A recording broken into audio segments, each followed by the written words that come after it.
أما بعد فقد قال رسول الله صلى الله عليه وآله وسلم بسم الله الرحمن الرحيم فاطمة بضعة مني من آذاها فقد آذاني اللهم صل على محمد وعلى محمد. اس کی گفتگو کا آغاز و آغاز سے جمعہ سے سورہ الحمد 3 بار سورہ اخلاص سے ترجمہ فرما کر تمام مومنین و مومنات محمد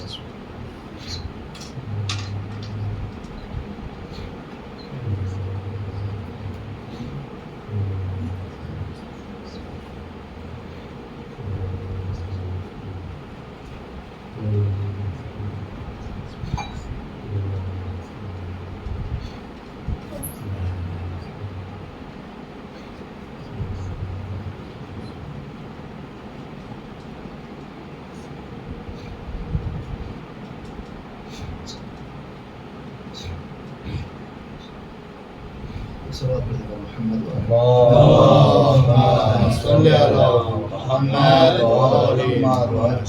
عزیزان گرامی قدر،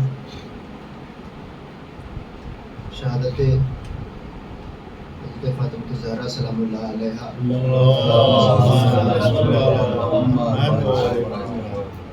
عالم اسلام کا ایک ایسا واقعہ ہے کہ اگر آپ کو غور فرمائیں، جتنے افراد مذہب حقہ کو قبول کرتے ہیں خصوصاً مسلمانوں، ہماری توجہ اس کے اوپر کتنی ہونی چاہیے کہ اکثریت یعنی 80% سے زیادہ اہل سنت اگر آپ کے مسلک کی طرف آتے ہیں تو جس واقعے کی بنیاد پر آتے ہیں وہ واقعی ہے.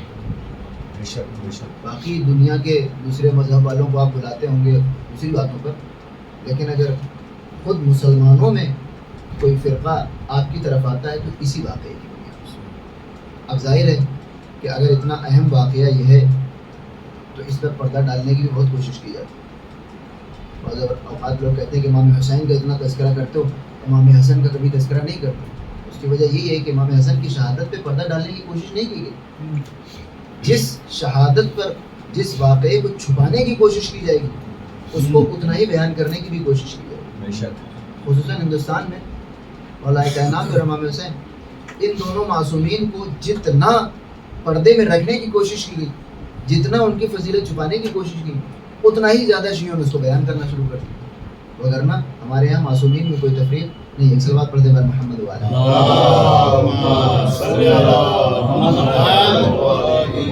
چند باتیں قابل غور ہیں.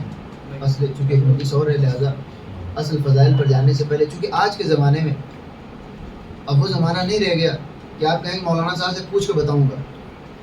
اب آپ براہ راست سامنے بیٹھے ہوئے ایک انسان کے سوشل میڈیا کے ذریعے یا تو آپ اس کو جواب دیجیے یا شرمندہ ہو جائیے یا یہ کہیے کہ میرا دین ہے، میرا مذہب ہے، تم سے کیا بولوں. لیکن یہ کوئی جواب نہیں ہے.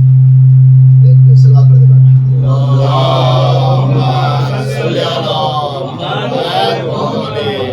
لہذا بنیادی باتوں کا علم آپ کو رکھنا ہی پڑے گا، اور خصوصاً وہ باتیں جو اہمیت رکھتی ہیں. مثلا نماز آپ ہاتھ کھول کر پڑھتے ہیں، اس میں کسی کو کچھ کہنے کی ضرورت نہیں. آپ کہتے ہیں ہمارے علماء کا فتویٰ بات ختم. لیکن نظریاتی گفتگو میں یہ جو تھیوریٹیکل باتیں ہوتی ہیں اس کے دلائل آپ کو معلوم ہونے چاہیے، کیونکہ آپ کو خود بلانا ہے کسی کی طرف، آپ کو کسی کو دعوت دینی ہے کسی مسلک کی طرف، اور خود وہ مسلک آپ کو نہ پتہ ہو تو ایسا تو ممکن نہیں کہ آپ کسی کو بلا سکیں. لہٰذا آج کے دور میں خصوصاً اگر غور کیا جائے یا جس کو میں پوائنٹ آؤٹ کرنا چاہتا ہوں، ہیں تو بہت سارے افراد کہ جو اس واقعے کی یا تو سرے سے انکار کرتے ہیں یا کہتے ہیں کہ ایسا نہیں ایسا ہوا. لہٰذا ہمیں اس بات پر توجہ رکھنی چاہیے. اور یاد رکھیے گا کوئی بھی بات اگر جھوٹ ہو تو وہ کم اثر کرتی ہے. کوئی بھی جھوٹ بہت کم اثر کرتا ہے، لیکن اس جھوٹ میں اگر تھوڑا سا سچ ملا دیا جائے تو وہ زیادہ اثر کرتا ہے. توجہ چاہتا ہے. ایک سلوات اور پڑھتے ہیں.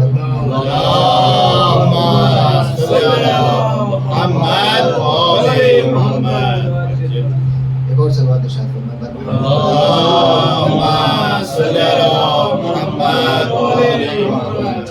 تو اس واقعے کے حوالے سے سارے اعتراضات کے جوابات آپ کو پتہ، وہ اعتراضات جو لاجیکل نظر آتے ہیں اس کو یہاں پر مینشن کرنا ضروری ہے.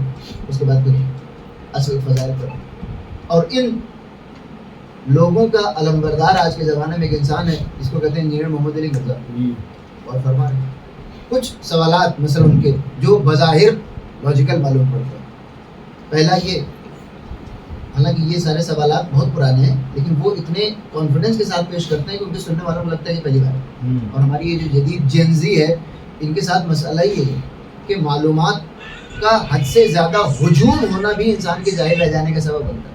ایک انسان کو پانی نہ دیجیے وہ بھی پیاسا رہے گا، لیکن زیادہ فورس کے ساتھ اس کے منہ پہ پانی مار دیے تبھی پیاسا ہی رہ جائے گا.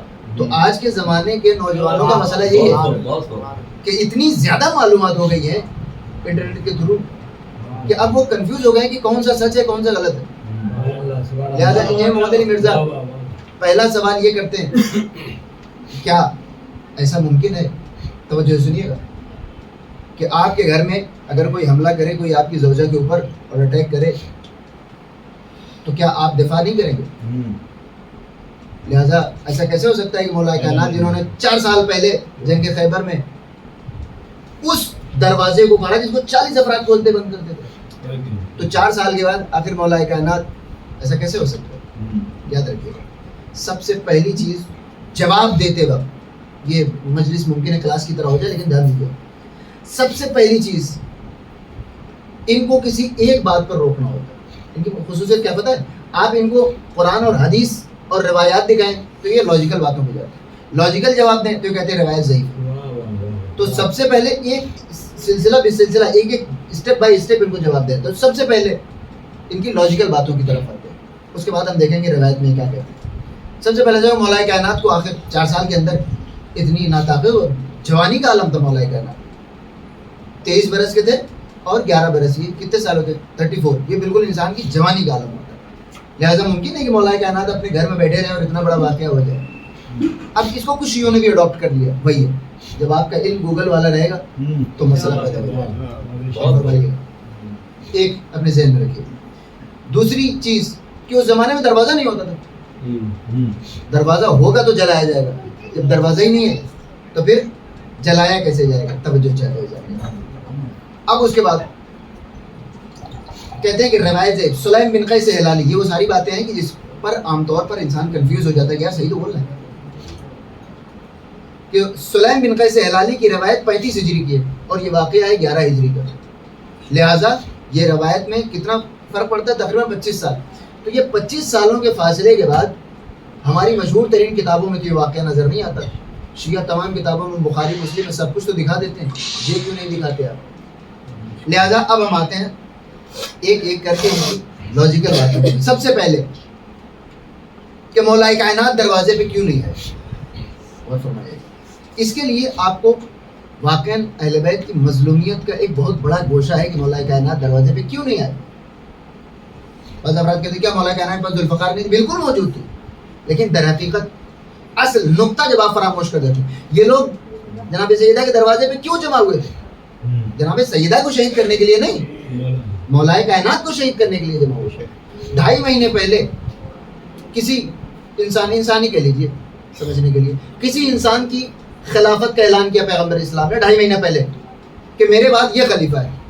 اور اس کے بعد چند محلے کے بدماش جیسے ہوتے ہیں وہ بدماشی کہا جائے گا اس کو. وہ انسان سقیفہ کی جگہ جس کی تھی سعد ابن عبادہ کی، اس سے کہا نکل یہاں سے، جس کی جگہ میں بیٹھ کے وہ ووٹنگ ہو رہی اس کو بھگا دیا. اور فرمانے اس کو بدماشی تو کہیں گے. اب جب لوگ کہتے ہیں کہ ہم صحابہ کے پیروکار ہیں، بے ای اہم اقتدائی تھا، کہتے ہیں کہ کسی بھی صحابی کی اقتدا کرو فلاح پا جاؤ گے. میں کہتا ہوں ٹھیک ہے مولا کائنات اور خلیفہ اول دوم یہ 2 پارٹی ہیں، لیکن سعد ابن عبادہ کی تو پیروی کی جا سکتی ہے. اس نے بیعت نہیں کی، انصار کا لیڈر تھا بیچارہ، اور اس نے یہی کہا کہ اگر خلافت پہ تم لوگ مولا کائنات کا حق نہیں سمجھتے ہو، ووٹنگ ہی کرانی ہے، تو ووٹنگ کا سب سے بڑا حقدار تو میں ہوں، آبادی تو ہماری زیادہ ہے، تو اب اس سے کچھ کہہ تو سکتے نہیں تھے، کہا نکل یہاں سے. تو اس کو بیچارے کو، اور یہ میں کوئی شیعہ کتابوں کی بات نہیں کر رہا ہوں، تاریخ کمال یہی ہے کہ ہسٹری ہماری کامن ہے. تاریخ کی جو بیسک کتابیں ہیں مثلا مغازی واقعی جس سے سب نے کتابوں روایتوں کو چھاپا ہے، تاریخی کتابوں کی بات کروں تو وہ تو کامن ہے. لہٰذا میں جتنی باتیں کروں گا وہ آپ کو کہیں پر بھی مل جائے گی. تو سعد ابن عبادہ کو کہا کہ نکل یہاں سے، ہم مہاجر ہیں، وہاں سے آئے ہوئے ہیں، ہمارے پاس زیادہ پاور ہے. تو غور فرما رہے ہیں ڈیموکریٹکلی بھی وہ الیکٹ نہیں ہوئے تھے. بقیہ ڈیوائن سلیکشن تو چھوڑ دیجئے پیغمبر اسلام یا اللہ کی طرف سے، ڈیموکریٹک سلیکشن بھی نہیں ان کا تھا، اس کو ہٹا دیا۔ اب ہم کہتے ہیں کہ سعد بن عبادہ کو صحابی تو مانتے ہیں آپ، وہ چلا گیا، اس نے بیعت نہیں کی، ہم کہتے ہیں مولا کائنات اور خلیفہ اول و دوم دو پارٹیاں چھوڑ دیجئے، ہم سعد بن عبادہ کی پیروی کر کے تو جنت تک پہنچ سکتے ہیں۔ صلوات پڑھتے ہیں پر محمد۔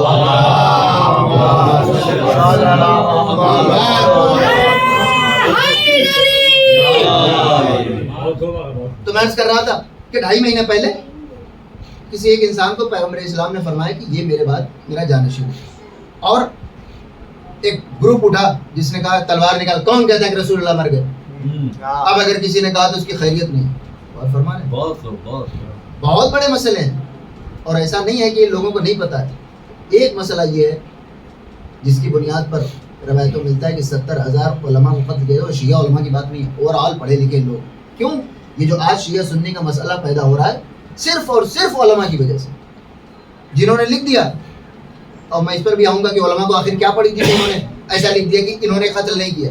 توجہ چاہتا ہوں، اس سے پہلے میں ایک جملہ کلیئر کرتا چلوں، شیعوں کے لیے یہ ممکن ہی نہیں ہے، اگر کوئی کہتا ہے نا کہ انہوں نے مثلا خدا نخواستہ بلا وجہ وہ قاتل نہیں تھے، ان کو جناب سیدہ سلام اللہ علیہ کا قاتل کہہ رہے ہیں، یاد رکھیے گا، شیعوں کے لیے یہ ممکن ہی نہیں ہے کہ ہم وہ انسان جو قاتل ہے اس کو قاتل بنا دیں۔ مثلا یزید نے امام حسین کا قتل نہیں کیا، اور ہم اٹھیں یزید کو زبردستی امام حسین السلام کا قاتل بنا دیں، تو یہ یزید سے بھی پہلے خود امام حسین السلام کی دشمنی ہے۔ کیوں؟ کیونکہ اصل قاتل سے پردہ پڑ جائے گا اس کے اوپر۔ اگر ہم جو امام حسین السلام کا اصل قاتل ہے اس کے بجائے اپنی پرسنل کسی دشمنی کی بنیاد پر کسی فلاں انسان کو قاتل بنا دیں، تو یہ اس قاتل کی دشمنی سے پہلے خود امام معصوم کی دشمنی ہے کہ ہم ان کے اصلی قاتل پر پردہ ڈال رہے ہیں۔ تو شیعوں کے لیے تو یہ اتنا نازک مرحلہ ہے کہ بغیر تحقیق کے ہم زبان ہی نہیں کھول سکتے کہ ہم رینڈملی کسی کو اٹھا کر قاتل بنا دیں۔ اب آئیے اس تحقیق کی بنیاد پر ایک صلوات پڑھ دے محمد۔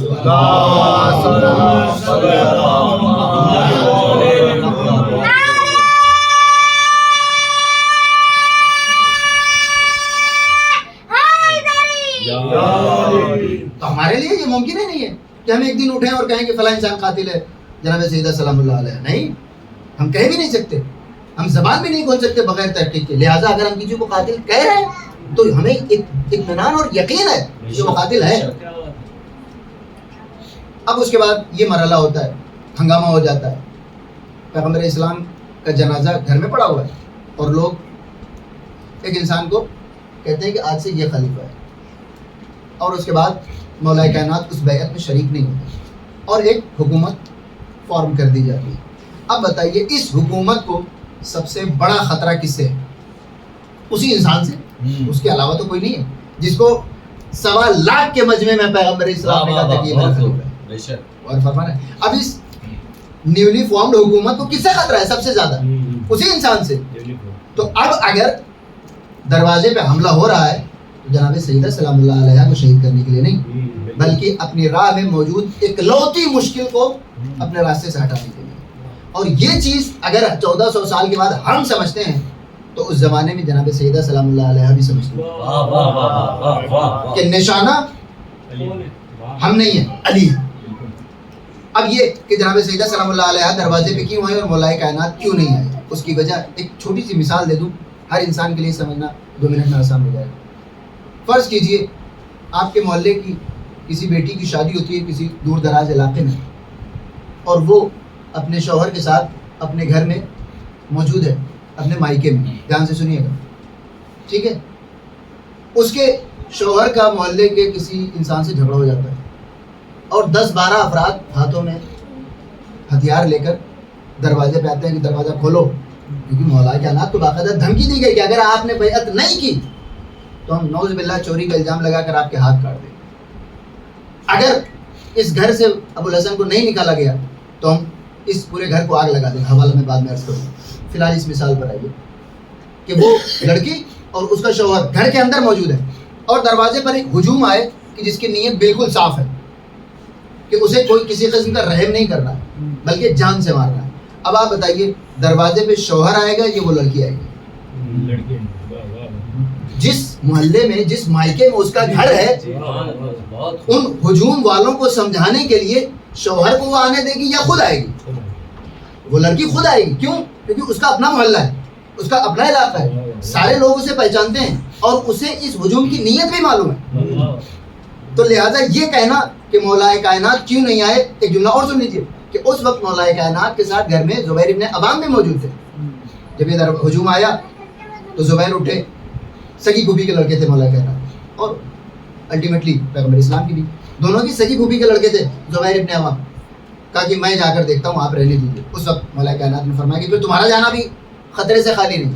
اگر ہجوم ایسا ہے کہ جس کو ایک ہی دن میں سارا معاملہ کلیئر کر لینا ہے کہ ہماری خلافت کا کوئی مد مقابل نہ رہنے پائے, تو ایسے میں تمہارا جانا بھی خطرناک ہے. اس وقت جناب سیدہ سلام اللہ علیہ اٹھی اس امید کے ساتھ کہ میں مسلمانوں کے نبی کی بیٹی ہوں.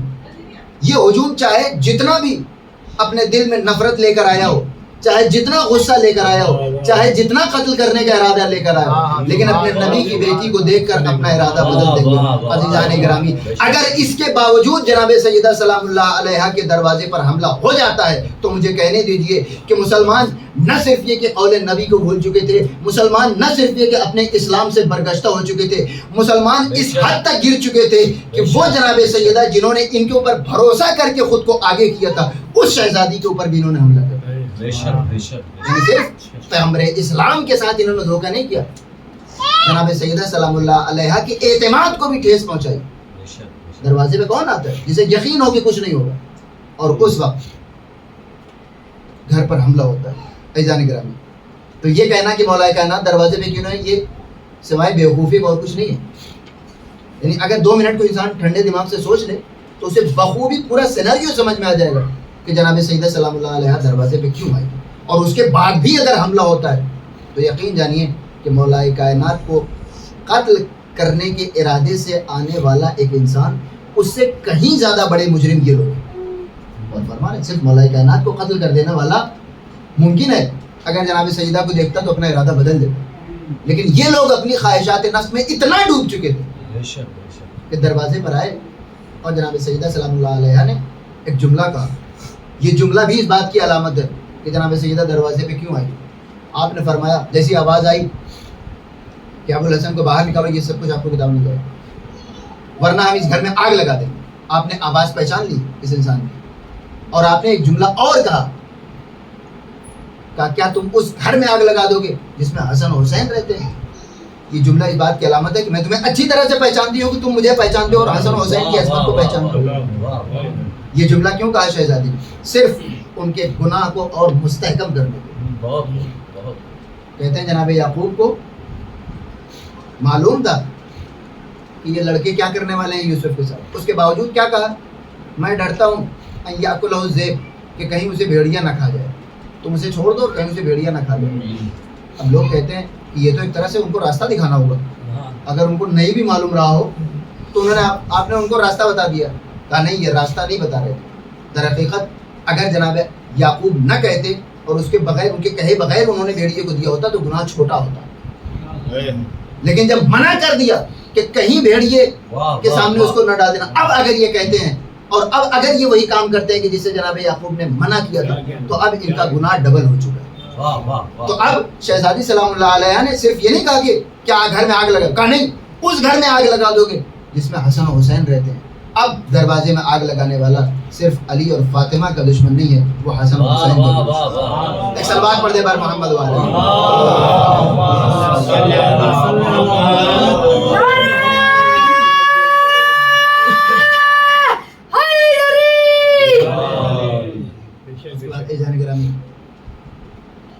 کہا جاتا ہے کہ مثلا دروازہ نہیں ہے, ایک تو یہ طے ہو گیا کہ جناب سیدہ سلام اللہ علیہ آج بھی اگر ہم اس سچویشن میں پہنچ جائیں تو ہم یہی امید کریں گے کہ دروازے پہ مولا کائنات نہیں آئیں گے. لہٰذا یہ جو کہتا ہے مولا کائنات کے دروازے پہ آنا چاہیے, اس نے تاریخ اسلام کا اور اس ماحول کا اندازہ ہی نہیں کیا ابھی. اس کے بعد یہ کہنا کہ گھر میں دروازہ نہیں ہوتا تھا, آج کہاں سے لے گئے. واہ واہ جانے کے رہا, یہ کہنے والا بھی انسان واقعا اپنی تاریخ نہیں جانتا ہے. جنگ خیبر کس سن میں ہوئی, ابھی میں نے عرض کیا 7 ہجری, ٹھیک ہے, اور یہ واقعہ کب کا ہے 11 ہجری.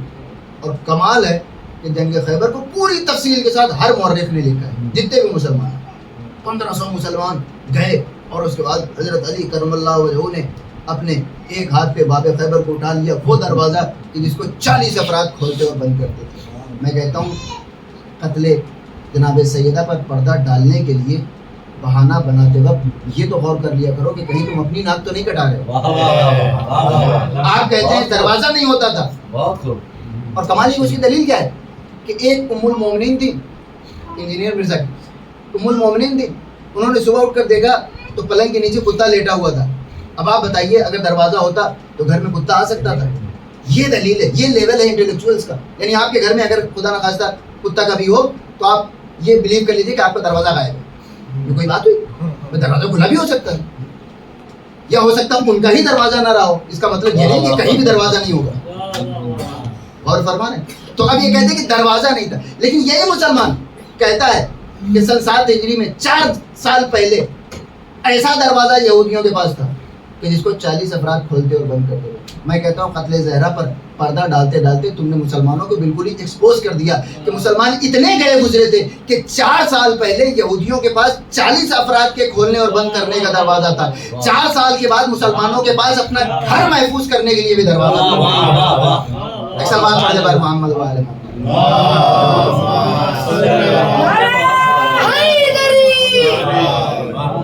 کوئی ماننے والی بات؟ جس وقت یہ کہہ رہے ہیں کہ دروازہ نہیں تھا، رومن اور پرشین امپائر نے اپنے اپنے پورے محل بنا رکھے تھے۔ صرف 4 سال کے بعد ہی تو یہ جنگیں ہوئی ہیں کہ جس میں انہوں نے ملٹی سٹوری محل بنا رکھے تھے کہ جو آج بھی جس کی باقیات موجود ہیں۔ یعنی یہ اپنی عقل کو بیچنے کے لیے تیار ہے، پورے مسلمانوں کی ناک کٹانے کے لیے تیار ہے، پورے عالم اسلام کی توہین کرنے کے لیے تیار ہے، صرف اس لیے کہ ان کے فلاں منظور نظر انسان کے اوپر داغ نہ آئے۔ اب ایزان گرامی آتے ہیں اس چیز پر کہ روایت سلیم بن قیس ہلالی سے ہی ہے اور وہ 35 ہجری میں۔ ایک صلوات پڑھیں محمد والے۔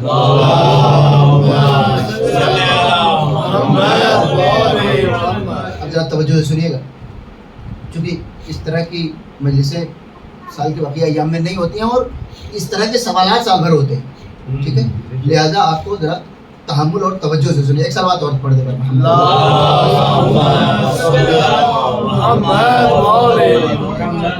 دیکھیے ڈیبیٹ کرنے کا اور خصوصاً تھیوریٹیکل جو اسپیشلی یہ جو تھیولوجیکل ڈپارٹمنٹ آپ کا ہوتا ہے، یہاں پر آپ جب بھی بحث کریں تو بالکل ابتدا سے، اگر آپ شروعات سے بحث نہیں، مثلا پیغمبر اسلام کی نبوت ثابت کیے بغیر آپ شب معراج کا براق ثابت کرنے جائیں گے، کبھی ثابت نہیں۔ پہلے آپ پیغمبر اسلام کو نبی ثابت کریں، اس کے بعد سب کو ثابت ہو جائے، ٹھیک ہے؟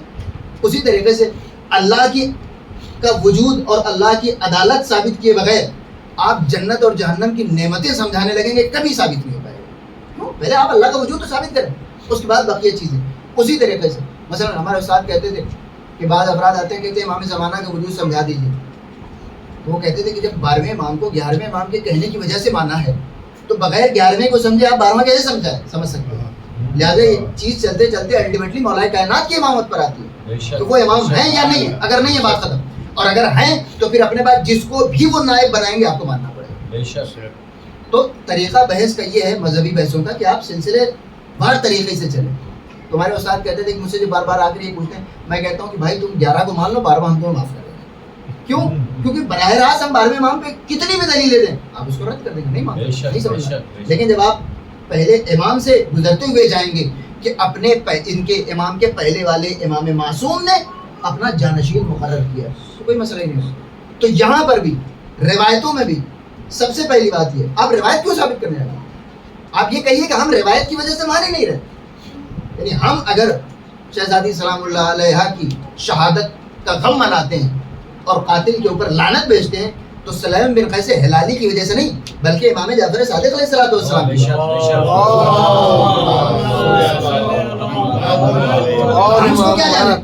ہم اپنے ائمہ طاہرین کی اقتدا کر رہے ہیں، آپ اس پر بحث کیجئے کہ چھٹے امام ہیں یا نہیں ہے۔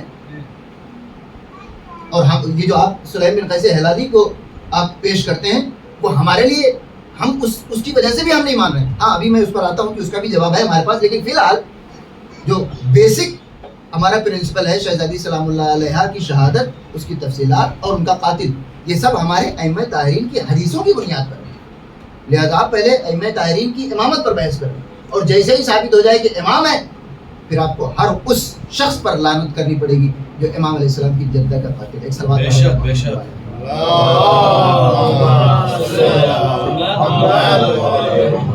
اب آئیے روایت پر، کہتے ہیں کہ یہ 35 ہجری میں مولا کائنات جب خلافت پر آئے 25 سال کے بعد تقریباً، تب یہ کتاب لکھی گئی، اور اس کے پہلے کی ساری کتابوں میں یہ تفصیلات کہ کون آیا، کس نے دھمکی دی، کیسے دروازہ گرایا گیا، یہ ساری ڈیٹیلز نہیں۔ اب یہاں پر ہوشیاری کیسے کرتے ہیں، توجہ سے سنیے گا۔ انجینئر جیسے لوگ، جس کو کہتے ہیں اردو میں ترازو میں ڈنڈی مارنا، تو یہ ڈنڈی مارتے ہیں، اور یاد رکھیے گا اگر جاہل ایک انسان ایسا کرے تو کوئی فرق نہیں پڑتا، لیکن یہ جو تھوڑے سے پڑھے لکھے ٹائپ کے ہیں، یہ جو انٹلیکچوئل ساؤنڈ کرتے ہیں، جب یہ ڈنڈی مارتے ہیں تو اس ڈنڈی مارنے کو لوگ ایکسیپٹ کر لیتے ہیں۔ اب یہ کیا کہتے ہیں کہ ایک ہی کتاب ہے سلیم بن قیس ہلالی، اور واقعے کے 25 سال کے بعد لکھی گئی ہے، جس کو کہ لوگ ضعیف مانتے ہیں۔ میں کہتا ہوں ٹھیک ہے، تو لوگ ضعیف کس کو مانتے ہیں؟ سلیم بن قیس ہلالی کی تفصیلات کو نا، لیکن آپ کی دوسری کتابوں میں توجہ چاہتا ہوں، آپ جب وہ اس کو پوسٹر کرتے ہیں، پیش کرتے ہیں کہ سلیم بن قیس ہلالی کی کتاب میں یہ چیز موجود ہے اور یہ تفصیلات ہماری دوسری کتابوں میں موجود نہیں ہے جو کہ معتبر ہیں، تو ہم اس کو کیسے مانیں؟ اب یہاں پر کون پکڑ کر اس سے کہے کہ میرے بھائی ٹھیک ہے تفصیلات سلیم بن قیس ہلالی کی کتاب میں ہیں، لیکن آپ کی معتبر کتابوں میں یہ صرف تفصیلات نہیں ہیں، لیکن سمرائز طور پر جتنا تذکرہ ہے اتنا تو بیان کرو۔ یعنی آپ یہ کہ ٹھیک ہے تفصیلات سلیم بن قیس ہلالی کو جو ضعیف ہے، لیکن بخاری اور مسلم میں جتنا لکھا ہوا ہے اتنا تو آپ بیان کریں۔ اس تفصیلات کی بنیاد پر پورے واقعے سے انکار کیسے کیا جا سکتا؟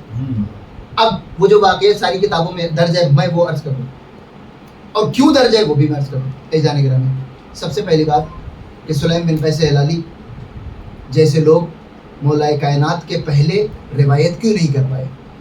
اب سب سے پہلے میں وہ روایت عرض کروں، اتنا ہے جو ہر کتاب میں پایا جاتا ہے کہ یہ انسان آیا خلیفہ دوم اور اس نے کہا کہ بیعت کے لیے علی کو گھر سے نکالو ورنہ ہم گھر میں آگ لگا دیں۔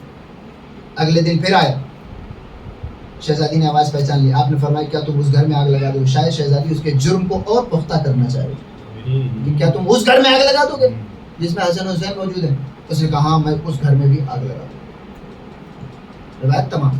اب کوئی نہیں سوچتا، یہ اتنا تمام معتبر کتابوں میں یہ کوٹ ان کوٹ یہ اتنا 2 دنوں کا واقعہ ہے، ایک لائن پہلے دن کی، دوسری لائن دوسرے دن کی، ٹھیک ہے۔ اب کوئی پلٹ کر نہیں سوچتا کہ یہ جو 2 لائنیں ہماری معتبر کتابوں میں لکھی ہوئی ہیں کہ شہزادی کہہ رہی ہیں کہ کیا تم اس گھر میں آگ لگا دو؟ کہہ رہے ہاں میں آگ لگا دوں گا۔ اب اگر اس کے 2 دن کے بعد اسی معظمہ کی شہادت واقع ہو جاتی ہے، کس نے قتل کیا ہو؟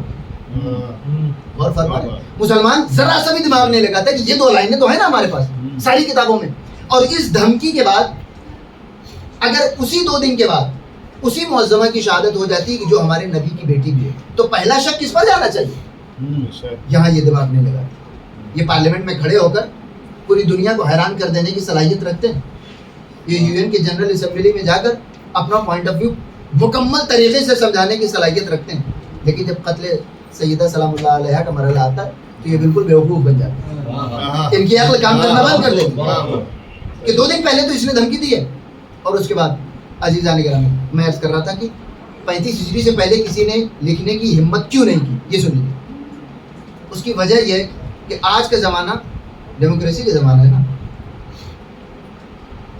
آپ کو کسی قسم کا خطرہ نہیں، کم از کم آن پیپر آپ کو کوئی خطرہ نہیں، ٹھیک ہے۔ آپ کسی کے اوپر بھی مقدمہ کر سکتے ہیں، اپنا کیس فائل کر سکتے ہیں، اور پلیڈ بھی کر سکتے ہیں، پروسیکیوٹ بھی کر سکتے ہیں، جو چاہیں آپ کر سکیں، کم از کم آن پیپر آپ کو اتنی اجازت ہے۔ پولیس تھانہ موجود ہے، میڈیا موجود ہے، سوشل میڈیا موجود ہے، کوئی آپ کو بہت زیادہ تنگ نہیں کرے گا، آپ جو بھی اپنا کیس ہو آپ بیفور کورٹ پریزنٹ کر سکتے ہیں۔ لیکن آج کے زمانے میں بھی، اس اتنے کھلے ہوئے زمانے میں بھی، ایک اسٹیٹ کے چیف منسٹر تھے، وہ جب چیف منسٹر بنے تو انہوں نے کیا کیا؟ 17 سال کے جتنے مقدمے تھے سب واپس لے لیے۔ آج کے اس زمانے میں یعنی آن پیپر وہ کلین ہے، بالکل وہ کوئی مسئلہ ہی نہیں رہ گیا، اور یہی ہر ملک میں ہوتا ہے۔ جس ملک میں بھی بادشاہ پہنچتا ہے وہ سب سے پہلے کیا کرتا ہے؟ جتنے کیسز ہیں، مثلا پڑوسی ملک کا لے لیجیے،